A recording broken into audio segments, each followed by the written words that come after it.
પટેલ જગતાભાઈ, અમે આ જે રાધા નેસડાથી મોડેઠા સુધી જે વીજ લાઇન નીકળે છે એના અનુસંધાને આવેદનપત્ર કલેક્ટર સાહેબને આપ્યું હતું અને એના માટે સાહેબે અમને આજે બોલાવ્યા છે.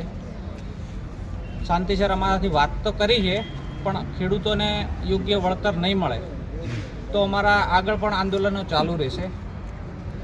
અને અમારા જેવા નાના ખેડૂતોના ખેતરમાં 1-2 એકર જમીન હોય અને એ પણ જો વીજ કંપનીવાળા છીનવી લેતા હોય તો અમારે જવું ક્યાં? અમારે કોની જોડે મદદ માગવી?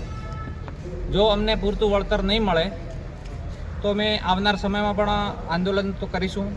પણ જો સાહેબ અમને આશ્વાસન આપ્યું છે એ પ્રમાણે જો એમને વાત થશે વીજ લાઇનથી અને પૂરતું વળતર જે નવસારીના ખેડૂતોને મળ્યું છે એ પ્રમાણે મળશે તો જ અમે જંપીશું. બાકી અમે આગળ પણ લડતા રહીશું. જય જવાન જય કિસાન.